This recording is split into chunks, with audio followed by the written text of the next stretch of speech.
A la Habana, la tuya, la tri. Okay. Hello, we are Octavio Velázquez, Juan Manuel Merchano, and Alejandro Peña. And today we are going to share the story of how Uber entered in Argentina in 2016, turning into a cultural and strategic failure. Back in 2016, Uber launched in Buenos Aires without getting any formal approval from the city government in the most countries. Uber will first make sure they complied with the law before starting operations, but in this case, they went ahead without permission.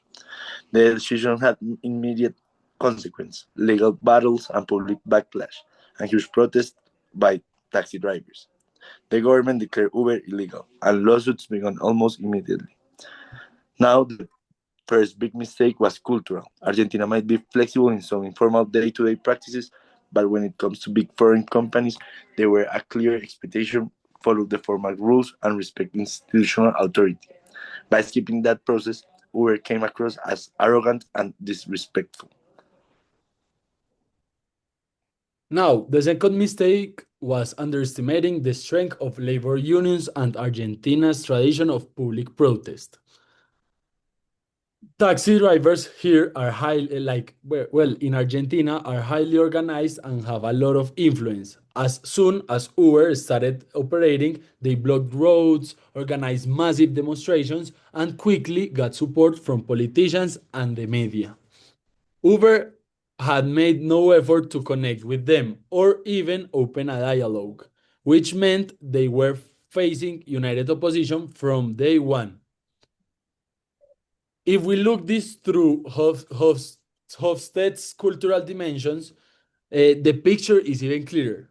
Argentina scores 86 in uncertainty avoidance. That means that people value clear rules, structure, and predictability. Uber's legal status was unclear, and that created insecurity and mistrust. And on top of that, Argentina's powers distance score is 49. People respect authority, but they expect it to be fair by ignoring the legal process.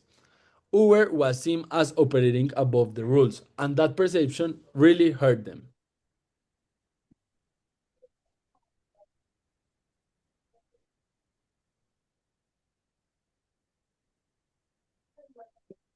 Al pelo.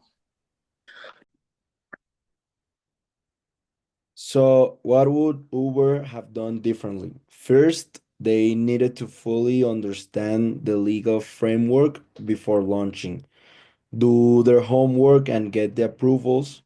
Second, they should have built relationships with both the government and the unions.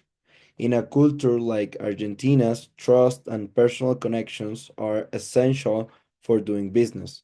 And third, they should have made a public commitment to follow local norms, showing that they respected the market they were entering. The key takeaway is simple. Adapting to local culture isn't just about being polite. It's a strategic necessity. Ignoring cultural and institutional realities can turn a market entry into a costly failure, no matter how strong your brand is.